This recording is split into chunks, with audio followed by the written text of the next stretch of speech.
प्रिय विद्यार्थियों, नमस्कार सभी को। स्वागत है आप सभी का एक और नई वीडियो के अंदर। तो आज की इस वीडियो के अंदर अपने बात करने वाले हैं आरसीईटी बुक के लेसन नंबर 10 के बारे में। जी हाँ, अपने आरसीईटी के बुक के लेसन नंबर 10 का आज अपने डिस्कस करने वाले हैं। तो इससे पहले अपने एक वीडियो लेसन नंबर 10 के ऊपर अपलोड कर दिया था, जिसके अंदर अपने कुछ इंपॉर्टेंट क्वेश्चंस के बारे में डिस्कस किया था।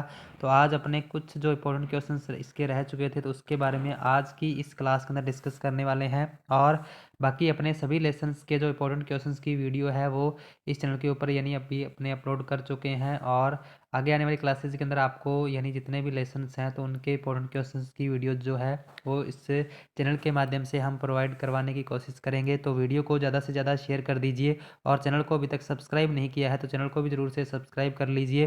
तो ये जो वीडियोज़ हम आपके लिए लेकर आ रहे हैं, जिन विद्यार्थियों का अभी आरसीईटी आगामी एग्ज़ाम जो होने वाला है तो उनके लिए इम्पोर्टेंट है, और जिन विद्यार्थियों ने अभी आरसीईटी के अंदर एडमिशन लिया है तो उनके लिए भी ये जो क्लासें हैं वो इम्पोर्टेंट रहने वाली है। तो अपने ज़्यादा देर ना करते हुए आज की इस क्लास को शुरू करते हैं। तो आज का जो अपना फर्स्ट क्वेश्चन रहने वाला है, पावर पॉइंट 2019 में सेलेक्टेड टेक्स्ट को बोल्ड करने के लिए किस शॉर्टकट कुंजी का उपयोग किया जाता है। पावर पॉइंट 2019 में सेलेक्टेड टेक्स्ट को बोल्ड करने के लिए किस शॉर्टकट कुंजी का उपयोग किया जाता है। तो ये आपको बताना है, यानी बोल्ड करने की शॉर्टकट कुंजी क्या होती है ये आपको बताना है। तो इसका राइट आंसर आपका हो जाएगा Ctrl+B, यानी Ctrl+B है जो इसका राइट आंसर हो जाएगा, यानी ऑप्शन नंबर ए। और Ctrl+C जो होता है वो किसके लिए होता है, वो कॉपी करने के लिए होता है। Ctrl+A जो होता है वो सेलेक्ट ऑल के लिए होता है, यानी पूरा टेक्स्ट एक साथ सेलेक्ट करने के लिए होता है। और Ctrl+O का यूज क्या होता है, तो ओपन करने के लिए होता है। तो यानी इन सभी की शॉर्टकट की जो है आपको याद होनी चाहिए। अभी इसमें बोल्ड का पूछा गया है तो ऑप्शन नंबर ए इसका राइट आंसर हो जाएगा, ऑप्शन नंबर ए। नेक्स्ट है, MS पावर पॉइंट 2019 में हाइपरलिंक ऐड करने के लिए किस कुंजी का उपयोग किया जाता है। MS पावर पॉइंट 2019 में हाइपरलिंक ऐड करने के लिए किस शॉर्टकट कुंजी का प्रयोग किया जाता है, तो ये आपको बताना है। यानी अगर आप कोई हाइपरलिंक यानी अपने डॉक्यूमेंट्स के अंदर ऐड करना चाहते हो या प्रेजेंटेशन में ऐड करना चाहते हो तो उसके लिए अपने Ctrl+K का यूज करेंगे। यानी किसका यूज करेंगे, Ctrl+K, यानी ऑप्शन नंबर बी है वो इसका राइट आंसर हो जाएगा। यानी Ctrl+K जो शॉर्टकट की होती है वो किसकी होती है, वो हाइपरलिंक ऐड करने की होती है। हाइपरलिंक ऐड करने की शॉर्टकट की होती है। और हाइपरलिंक रन करवाने की शॉर्टकट की क्या होती है, तो कंट्रोल प्लस माउस का लेफ्ट क्लिक होती है। यानी कंट्रोल प्लस माउस का लेफ्ट क्लिक अपने करना होता है, यानी अगर अपने हाइपरलिंक को रन करवाना होता है। तो ये भी एग्जाम में कई बार इसकी शॉर्टकट की जो है वो पूछी जाती है। उसके बाद नेक्स्ट है, आप पावर पॉइंट प्रेजेंटेशन का पहलू अनुपात कैसे बदल सकते हैं। यानी अगर आप पावर पॉइंट प्रेजेंटेशन का अनुपात यानी जो आस्पेक्ट रेशियो है वो अगर चेंज करना चाहते हो तो उसके लिए अपने क्या करेंगे, तो ये आपको बताना है। तो इसका आंसर जो है वो हो जाएगा ऑप्शन नंबर बी, यानी डिजाइन टैब में स्लाइड साइज विकल्पों का उपयोग करके अपने क्या है, यानी प्रेजेंटेशन का जो अनुपात है वो अपने चेंज कर सकते हैं। यानी ऑप्शन नंबर बी है वो इसका राइट आंसर हो जाएगा, ऑप्शन नंबर बी। नेक्स्ट है, क्या आपका लोगो हर स्लाइड पर एक ही स्थान पर स्वचालित रूप से सम्मिलित होता है। यानी क्या आपका जो लोगो है वो हर स्लाइड पर एक ही स्थान पर स्वचालित रूप से सम्मिलित होता है। तो यानी किसके अंदर स्वचालित रूप से सम्मिलित होता है, तो ये आपको बताना है। तो इसका राइट आंसर जो है वो हो जाएगा स्लाइड मास्टर, यानी ऑप्शन नंबर बी है वो इसका राइट आंसर हो जाएगा। स्लाइड मास्टर के अंदर क्या है, आपका जो लोगो है वो हर स्लाइड पर एक ही स्थान पर स्वचालित रूप से सम्मिलित होता है। तो ये इसका राइट आंसर आपका हो जाएगा, ऑप्शन नंबर बी। नेक्स्ट है, पावर पॉइंट प्रेजेंटर व्यू का उद्देश्य क्या है। पावर पॉइंट प्रेजेंटर व्यू का उद्देश्य क्या है, तो ये आपको बताना है। तो इसका जो आंसर है वो जल्दी से जल्दी आपको कमेंट करना है, इसका आंसर क्या रहने वाला है। और अपने प्रत्येक क्लास के अंदर लगभग 30 MCQs के बारे में डिस्कस करते हैं, जो कि आपके यानी आरसीईटी एग्जाम से संबंधित काफ़ी इंपॉर्टेंट रहते हैं। और अपने 1 से 16 लेसन यानी जो बुक के हैं उन सभी लेसन्स के जो इंपॉर्टेंट क्वेश्चंस की वीडियो आप सभी के लिए लेकर आएंगे। तो चैनल को आप ज़रूर से सब्सक्राइब करके रख लीजिए। तो अभी इसका आंसर आपने बताना है कि पावर पॉइंट प्रेजेंटर व्यू का उद्देश्य क्या है। तो इसका राइट आंसर आपका हो जाएगा ऑप्शन नंबर बी, प्रेजेंटर के लिए अतिरिक्त जानकारी और टूल्स प्रदान करता है, यानी ऑप्शन नंबर बी है वो इसका राइट आंसर हो जाएगा, ऑप्शन नंबर बी। नेक्स्ट है पावर पॉइंट 2019 में पहले से ही इंसर्ट को एडिट करने पर क्या घटित होता है, यानी पावर पॉइंट 2019 में पहले से इंसर्ट इमेज को एडिट करने पर क्या घटित होता है। यहाँ पर इमेज जो है वो मिसप्रिंट हुआ है, इमेज को एडिट करने पर क्या घटित होता है, तो ये आपको बताना है। तो इसका जो राइट आंसर है वो हो जाएगा स्रोत फाइल जो पहले से इंसर्ट हुई थी चेंज नहीं होती, यानी ऑप्शन नंबर ए है वो इसका राइट आंसर हो जाएगा, ऑप्शन नंबर ए। स्रोत फाइल जो पहले से इंसर्ट हुई थी चेंज नहीं होती है। उसके बाद नेक्स्ट है यदि आपने गलती से कोई स्लाइड डिलीट कर दी है तो उसे बहाल करने के लिए क्या करना चाहिए, यानी अगर आपने कोई स्लाइड गलती से डिलीट कर दी है तो उसे बहाल करने के लिए क्या करना चाहिए। तो अपने यानी कोई स्लाइड अगर गलती से डिलीट हो चुकी है तो अपने अंडू बटन भी दबा सकते हैं या फिर Ctrl+Z की को भी अपने प्रेस कर सकते हैं, यानी ऑप्शन नंबर सी है वो इसका राइट आंसर हो जाएगा, ऑप्शन नंबर सी। उसके बाद नेक्स्ट है मोशन पाथ क्या है। मोशन पाथ क्या है तो ये आपको बताना है मोशन पाथ क्या है। तो मोशन पाथ क्या होता है, एक स्लाइड पर आइटम्स को मूव करने की एक विधि होती है, यानी ऑप्शन नंबर सी है वो इसका राइट आंसर हो जाएगा। मोशन पाथ क्या होता है, एक स्लाइड पर आइटम्स को मूव करने की एक विधि होती है। उसके बाद नेक्स्ट है एक स्लाइड शो में स्लाइड्स चेंज होने पर डिस्प्ले के लिए एक अप्लाइड इफेक्ट है। एक स्लाइड शो में स्लाइड्स चेंज होने पर डिस्प्ले के लिए अप्लाइड इफेक्ट कौन सा है, तो यह आपको बताना है। तो इसका जो राइट आंसर है यानी वो हो जाएगा स्लाइड ट्रांजिशन। स्लाइड ट्रांजिशन जो होता है वो एक यानी स्लाइड शो में स्लाइड्स चेंज होने पर डिस्प्ले के लिए एक अप्लाइड इफेक्ट होता है, तो ऑप्शन नंबर बी है वो इसका राइट आंसर हो जाएगा। नेक्स्ट है पावर पॉइंट प्रेजेंटेशन फाइल बंद करने के लिए क्या तरीका है। पावर पॉइंट प्रेजेंटेशन जो फाइल है वो बंद करने के लिए क्या तरीका है, तो ये आपको बताना है। तो इसका जो राइट आंसर है वो हो जाएगा ऑप्शन नंबर डी, यानी इसमें यहाँ पर उपरोक्त सभी होना था जो कि मिसप्रिंट हुआ है थोड़ा सा, तो यहाँ पर अपने ऑप्शन चेंज करके उपरोक्त सभी कर देते हैं। तो इसका जो राइट आंसर है वो हो जाएगा उपरोक्त सभी, यानी प्रेजेंटेशन को अगर आप बंद करना चाहते हो तो आप फाइल टैब पर क्लिक करके क्लोज पर क्लिक कर सकते हो, या पावर पॉइंट के शीर्ष पर दाहिने सबसे ऊपर छोर में क्लोज ऑप्शन, यानी इस तरीके से उसको आप यानी उस पर क्लिक करके भी क्लोज कर सकते हो, या फिर शॉर्टकट कीज Ctrl+W का आप उपयोग कर सकते हो। तो यानी ऑप्शन नंबर डी है वो इसका राइट आंसर हो जाएगा, ऑप्शन नंबर डी यानी उपरोक्त सभी। उसके बाद नेक्स्ट है एक प्रेजेंटेशन में स्लाइड शो स्टार्ट करने के लिए, एक प्रेजेंटेशन में स्लाइड शो स्टार्ट करने के लिए अपने क्या कर सकते हैं, तो ये आपको बताना है। तो एक प्रेजेंटेशन में स्लाइड शो स्टार्ट करने के लिए अपने F5 की को दबा सकते हैं या फिर स्लाइड शो मेन्यू से व्यू शो ऑप्शन को चुन सकते हैं, यानी दोनों विकल्प का अपने यूज कर सकते हैं। तो ऑप्शन नंबर ए इसका राइट आंसर हो जाएगा, ऑप्शन नंबर ए। नेक्स्ट है प्रेजेंटेशन का बैकग्राउंड बदलने का अर्थ है। प्रेजेंटेशन का बैकग्राउंड बदलने का क्या अर्थ है, तो ये आपको बताना है, यानी बैकग्राउंड के अंदर आप क्या कुछ कर सकते हो। तो ऑप्शन नंबर डी है वो इसका राइट आंसर हो जाएगा, यानी आप बैकग्राउंड स्टाइल है, बैकग्राउंड कलर है, बैकग्राउंड फिल इफेक्ट बदल सकते हो, या फिर आप स्लाइड के पीछे पिक्चर या क्लिप आर्ट इंसर्ट कर सकते हो, या फिर पावर पॉइंट प्रेजेंटेशन में एक पिक्चर चित्र का बैकग्राउंड आदि लगा सकते हो। तो यानी ऑप्शन नंबर डी है वो इसका राइट आंसर हो जाएगा, ऑप्शन नंबर डी। नेक्स्ट है किस टैब से आप पिक्चर टेक्स्ट बॉक्स चार्ट इत्यादि इंसर्ट कर सकते हैं। किस टैब से आप पिक्चर है, टेक्स्ट बॉक्स है, चार्ट इत्यादि इंसर्ट कर सकते हैं। तो एडिट है, इंसर्ट है, व्यू है या फिर फाइल है। तो इंसर्ट टैब से आप इन सभी चीज़ों को ऐड कर सकते हो या फिर इंसर्ट कर सकते हो। तो ऑप्शन नंबर बी है वो इसका राइट आंसर हो जाएगा, ऑप्शन नंबर बी।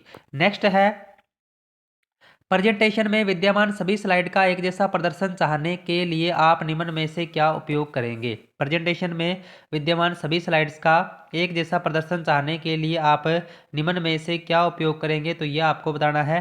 तो इसका आंसर जल्दी से जल्दी कमेंट करना है और वीडियो को ज़्यादा से ज़्यादा आपने शेयर करना है, ताकि जिन विद्यार्थियों का अभी आगामी RCET एग्जाम होने वाला है उन तक ये वीडियो है वो पहुँच सके। तो इसका आंसर आपको बताना है कि प्रेजेंटेशन में विद्यमान सभी स्लाइड पर एक जैसा प्रदर्शन चाहने के लिए अपने किसका यूज करेंगे, तो अपने प्रेजेंटेशन डिजाइन टेम्पलेट का यूज करेंगे, यानी ऑप्शन नंबर डी है वो इसका राइट आंसर हो जाएगा, ऑप्शन नंबर डी। नेक्स्ट है एनिमेशन टैब के 4 कंट्रोल ग्रुप कौन से हैं। एनिमेशन टैब के 4 कंट्रोल ग्रुप कौन से हैं, तो ये आपको बताना है। तो एनिमेशन टैब के 4 कंट्रोल ग्रुप है प्रीव्यू एनिमेशन, एडवांस एनिमेशन और टाइमिंग, यानी ऑप्शन नंबर बी इसका राइट आंसर हो जाएगा, ऑप्शन नंबर बी। यानी एनिमेशन टैब के 4 कंट्रोल ग्रुप होते हैं, preview animation, advance animation, timing. उसके बाद नेक्स्ट है स्मार्ट आर्ट ग्राफिक्स किसके उपयोग हेतु यूज किया जाता है। स्मार्ट आर्ट जो ग्राफिक्स है वो किसके उपयोग हेतु यूज किया जाता है, तो यानी जानकारियों, डेटा, सूचना को चित्रों, ग्राफ्स, एनिमेशन, आकृतियों के द्वारा दर्शाने हेतु, यानी अगर आप कोई भी डेटा है, सूचना है, उसको अगर आप आकृतियों के द्वारा दर्शाना चाहते हो तो अपने स्मार्ट आर्ट ऑप्शन का यूज करेंगे, तो ऑप्शन नंबर बी है वो इसका राइट आंसर हो जाएगा, ऑप्शन नंबर बी। नेक्स्ट है माइक्रोसॉफ्ट पावर पॉइंट 2019 एक प्रोग्राम है जो आकर्षक व प्रभावी स्लाइड शो प्रेजेंटेशन बनाने में सक्षम है, इसमें किसका विस्तार किया गया है। यानी माइक्रोसॉफ्ट पावर पॉइंट जो 2019 वो एक प्रोग्राम है जो कि आकर्षक व प्रभावी स्लाइड शो प्रेजेंटेशन बनाने में सक्षम है, तो इसमें किसका विस्तार किया गया है, तो ये आपको बताना है। तो इसमें ग्राफिक्स और फॉर्मेटिंग दोनों का विस्तार किया गया है, यानी ए व ब दोनों, यानी ऑप्शन नंबर सी है वो इसका राइट आंसर हो जाएगा, ऑप्शन नंबर सी, यानी ए व ब दोनों। उसके बाद नेक्स्ट है पावर पॉइंट 2019 में प्रेजेंटेशन में खालिस्तान शामिल कर आकर्षक स्लाइड शो बना सकते हैं। पावर पॉइंट 2019 में प्रेजेंटेशन में खालिस्तान शामिल कर आकर्षक स्लाइड शो बना सकते हैं, तो इसका जो राइट आंसर है वो हो जाएगा ऑप्शन नंबर डी, यानी उपरोक्त सभी। आप इसमें चित्र या वीडियो बना सकते हैं, एनिमेशन बना सकते हैं, या फिर टेक्स्ट या चार्ट आप बना सकते हैं, तो ऑप्शन नंबर डी है वो इसका राइट आंसर हो जाएगा, ऑप्शन नंबर डी। नेक्स्ट है पावर पॉइंट 2019 में गतिशील प्रेजेंटेशन बनाए जाते हैं जिसमें शामिल होते हैं। पावर पॉइंट 2019 में गतिशील प्रेजेंटेशन बनाए जाते हैं जिसमें शामिल होते हैं, क्या शामिल होते हैं, वीडियो, इमेजेज, नोट्स या फिर उपरोक्त सभी, तो इसका राइट आंसर आपका हो जाएगा ऑप्शन नंबर डी, यानी उपरोक्त सभी। ये चीज़ें जो है कि एक गतिशील प्रेजेंटेशन में यानी शामिल की जाती हैं, जैसे वीडियो हो गया, इमेजेज हो गया और नोट्स हो गया, तो यानी ऑप्शन नंबर डी है वो इसका राइट आंसर हो जाएगा। नेक्स्ट है पावर पॉइंट 2019 को प्रारंभ करते हैं तो वह स्वत ही खालिस्तान में खुलता है, यानी पावर पॉइंट 2019 को जब प्रारंभ करते हैं तो वह स्वत ही किस में खुलता है, तो वह स्लाइड शॉटर व्यू के अंदर खुलता है, यानी ऑप्शन नंबर ए है वो इसका राइट आंसर हो जाएगा, ऑप्शन नंबर ए, यानी स्लाइड शॉटर व्यू।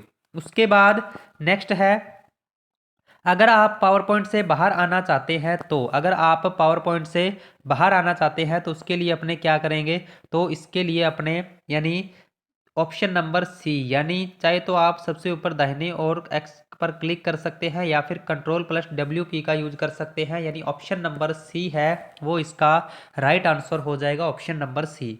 नेक्स्ट है पावर पॉइंट 2019 में फाइल मेन्यू कहा जाता है। पावर पॉइंट 2019 में फाइल मेन्यू किसे कहा जाता है, बैक स्टेज व्यू को कहा जाता है, यानी ऑप्शन नंबर ए इसका राइट आंसर हो जाएगा, यानी बैक स्टेज व्यू को क्या कहा जाता है, फाइल मेन्यू कहा जाता है। फाइल मेन्यू या फिर बैक स्टेज व्यू एक ही चीज होती है, यानी ऑप्शन नंबर ए इसका राइट आंसर हो जाएगा, ऑप्शन नंबर ए।